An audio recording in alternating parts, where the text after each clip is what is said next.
নাতির বয়সী ছেলে যদি বিএনপি মহাসচিবের বিরুদ্ধে খোঁচা দিয়ে কথা বলে এটি অত্যন্ত দুঃখজনক। আমরা এটা আশা করি না, ভয় পান কেন জনগণকে? আসেন নির্বাচনে, সুন্দর একটা দল বানান। এখনো তো প্রায় 1 বছর টাইম আছে, জনগণের কাছে যেতে পারবেন। আপনারা তো অলরেডি হেলিকপ্টারে অভ্যাস করে ফেলছেন, হেলিকপ্টারেও যেতে পারবেন সব জায়গায়। এরশাদের স্বৈরশাসন আমরা দেখেছি, ওই সময় মুখে মুখে একটা কথা চালু ছিল, এর সাথে চুল কম ছিল, চুল কাটতে নাপিতের খুব অসুবিধা হতো। তো গেলে যখন দেখে যে চুল কাটতে অসুবিধা, নাপিত একটা প্রশ্ন করতো, স্যার ইলেকশন দেবেন কবে? এটা শুনলেই তার চুল খাড়া হয়ে যেত, তখন সে আরামে চুল কাটতে পারতো। এই ছোটোখাটো থেকে একই অবস্থা, ইলেকশনের কথা বললেই তাদের চুল খাড়া হয়ে যায়। বা ইলেকশন কি কোনো অন্যায় কাজ, অপকর্ম? গত 16-17 বছর আমরা জীবন দিয়েছি, বারবার জেলে গিয়েছি। আমি ক্ষুদ্র মানুষ, এখানে আলালের তো কয়েকশো মামলা, সালাম ফজলুদের সবারই অসংখ্য মামলা, আমিও 5 বার জেলে গিয়েছি। আমরা তো অনেক ত্যাগ স্বীকার করেছি, সাজা পেয়েছি। সর্বশেষে যাওয়ার আগে আমাকে 2 বছরের সাজা দিয়ে গেল, আমি নাকি জনতা ব্যাংকের বাস পুড়িয়েছি। 34 বছর আগে এই ব্যাংকের চেয়ারম্যান ছিলাম আমি তাদের বাস পোড়াতে গিয়েছি, সাজা একটা দিয়ে গিয়েছে। যাই হোক, কষ্ট লাগে অনেক। এত ত্যাগ তিতিক্ষার বিনিময়ে আমরা অন্যের কৃতিত্ব সম্মান করি। বিশেষ করে শহীদ আবু সাইদ, তিনি তো চিরকালের হিরো বাংলাদেশের। যেইভাবে বুক চিতিয়ে তিনি রাইফেলের সামনে বুক পেতে দিয়েছেন, তাদের গুলি গ্রহণ করেছেন, মাথা উঁচু করে দাঁড়িয়েছিলেন, যুগ যুগ ধরে অনন্তকাল ধরে বাংলাদেশের মানুষ আবু সাইদকে নিয়ে গর্ব করব। আরও যারা শহীদ হয়েছেন তাদের প্রতি শ্রদ্ধা জানাই। বিএনপি এবং আমরা ব্যক্তিগতভাবেও প্রত্যেকটি শহীদ পরিবারকে সাহায্য করার চেষ্টা করেছি, আগামীতেও করব। সকলের এই দুঃসাহসকে, সকলের কৃতিত্বকে আমরা সম্মান করি।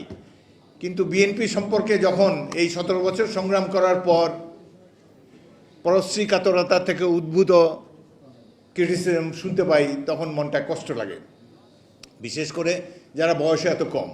প্রফেসর ইউনূস একটা কথা বললে, বা আসিফ নজরুল, বা অন্যান্য উপদেষ্টা যাদের যথেষ্ট বয়স হয়েছে, যারা পরিচিত জনগণের কাছে, তারা একটা কথা হলে মানায়। কিন্তু নাতির বয়সী ছেলে যদি বিএনপি মহাসচিবের বিরুদ্ধে খোঁচা দিয়ে কথা বলে এটি অত্যন্ত দুঃখজনক। আমরা এটা আশা করি না, ভয় পান কেন জনগণকে? আসেন নির্বাচনে, সুন্দর একটা দল বানান। এখনো তো প্রায় 1 বছর টাইম আছে, জনগণের কাছে যেতে পারবেন। আপনারা তো অলরেডি হেলিকপ্টারে অভ্যাস করে ফেলছেন, হেলিকপ্টারেও যেতে পারবেন সব জায়গায়।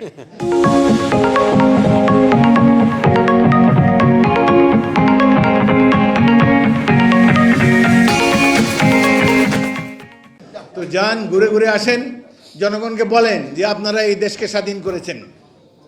71 কিছু না, 47 কিছুই না।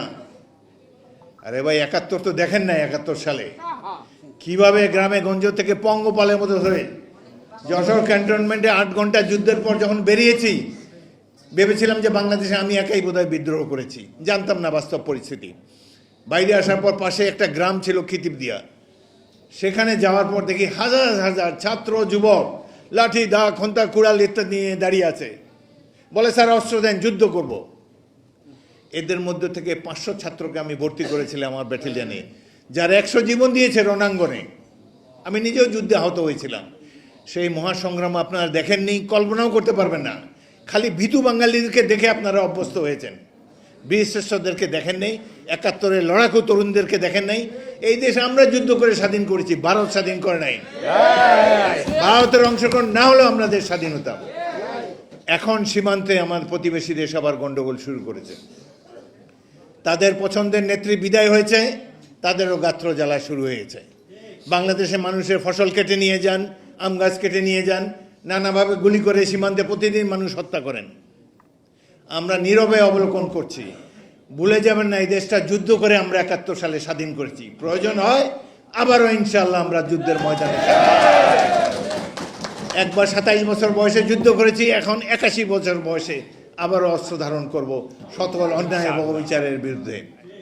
সুতরাং বিএনপি যদি দায়িত্ব পায় নির্বাচনের মাধ্যমে, আমি বারবার বলেছি, আমরা এই দেশের তরুণ সমাজকে মিলিটারি ট্রেনিং দেব, কম্পালসারি মিলিটারি ট্রেনিং দেব, অন্যান্য উন্নত বিশ্বের রাষ্ট্রের মতো, যাতে করে আমাদের এই স্বাধীনতা সার্বভৌমত্ব নিয়ে কেউ কোনো ধরনের ছিনিমিনি খেলতে না পারে।